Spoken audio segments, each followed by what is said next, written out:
નમસ્કાર મિત્રો, મારી ચેનલમાં તમારું સ્વાગત છે। બોલિવૂડ અભિનેત્રી ઐશ્વર્યા રાય દર વર્ષે મુંબઈમાં જીબીએસ પંડાલ અત્યારે મુલાકાતે લે છે। આ વખતે પણ ત્યાં પહોંચી હતી। તેની પુત્રી આરાધ્યા બચ્ચન સાથે ગઈ હતી અને માતા અને પુત્રી બંને બાપાના દર્શન અને આશીર્વાદ લીધા હતા।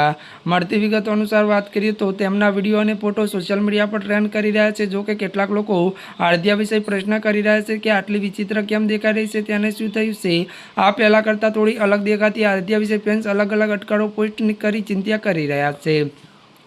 वीडियो में ऐश्वर्या राय बच्चन और आराध्या बच्चन त्यारे भगवान गणेशना आशीर्वाद लेवा माटे भक्तों की भीड़ में पसार थाय छे। बंने सुंदर स्मित साथ बधानुं स्वागत करे छे। तेओ पंडाल में प्रवेशता पहला ज सेल्फी माटे रोकाया छे।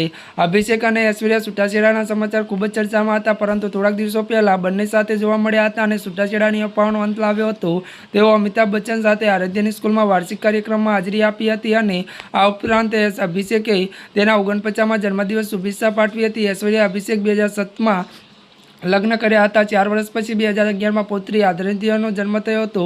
वॉक ऑफ फ्रेम विषे बात करीए तो ऐश्वर्या छेल्ला मणिरत्नम फिल्म पोन्यो अने सिल्वर पार्ट 1 અને 2 में जोवा मळी हती। त्यारे मित्रों आजना माटे बस आटलुं ज। अमारी चेनल में नवा होय तो अमारी चेनल ने मित्रों लाइक शेर और सब्सक्राइब करी देजो। धन्यवाद।